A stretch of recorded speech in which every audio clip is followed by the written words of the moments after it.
Cette vidéo sera consacrée aujourd'hui aux 5 choses que je regrette d'avoir achetées. Je pense qu'on a tous chez soi des objets dont on ne sait plus quoi faire. On se les est procurés et on les conserve, mais on ne les utilise plus.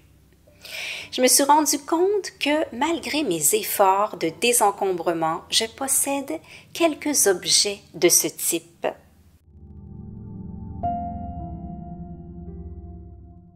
Bonjour et bienvenue de nouveau pour ceux et celles qui découvrent cette chaîne. Je suis Nathalie et je partage chaque semaine des conseils et de l'inspiration pour alléger sa vie. Si ce sujet vous intéresse, n'hésitez pas à vous abonner. En numéro 1, une machine à café.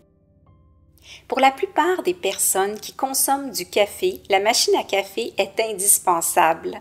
Et c'était mon cas il y a quelques années. Avec mon conjoint, nous n'avons jamais été de grands consommateurs de café, mais aimions de temps en temps s'en faire un. Le problème, c'est qu'au fil du temps, on s'est rendu compte qu'il ne nous réussissait pas l'un comme l'autre. Du coup, on l'a rangé sans être prêt à s'en départir.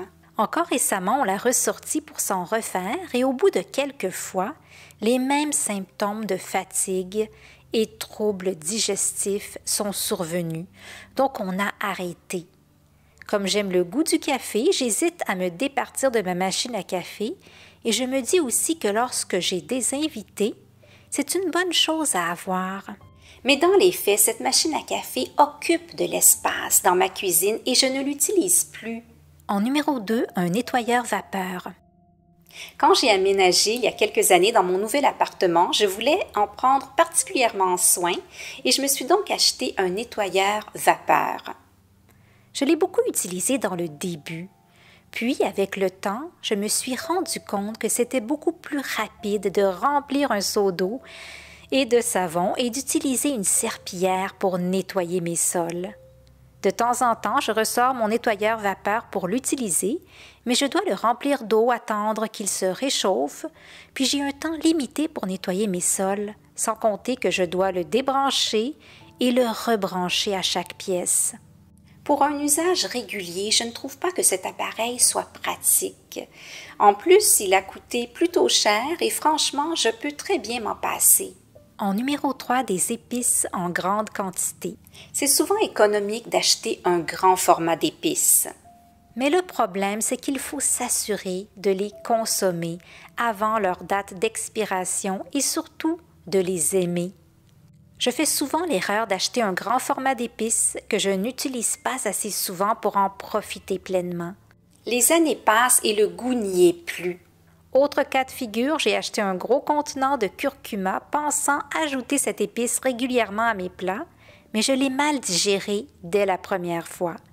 Je me retrouve donc avec un gros contenant dont personne autour de moi ne veut et comme je l'ai déjà ouvert, je ne peux pas le donner à une banque alimentaire par souci d'hygiène. En numéro 4, des rouleaux chauffants pour les cheveux. On peut dépenser beaucoup de sous pour l'entretien de ses cheveux. Des shampoings aux lotions hydratantes, il y a toutes sortes de produits coiffants sur le marché. Il y a aussi les sèche-cheveux de luxe ou les rouleaux chauffants. En me les procurant, j'étais persuadée qu'ils allaient changer ma vie et me permettre d'avoir une superbe mise en pli. J'ai rapidement déchanté parce que je me suis rendu compte que leur utilisation était contraignante et que je n'avais pas envie de les placer sur mes cheveux chaque fois que je les lavais. Je n'aimais pas non plus le style de coiffure que cela créait. Je préfère donc me faire une mise en pli rapide à l'aide de mon sèche-cheveux ou me laisser sécher les cheveux naturellement, ce qui correspond davantage à mon style de vie. En numéro 5, des coussins de voyage.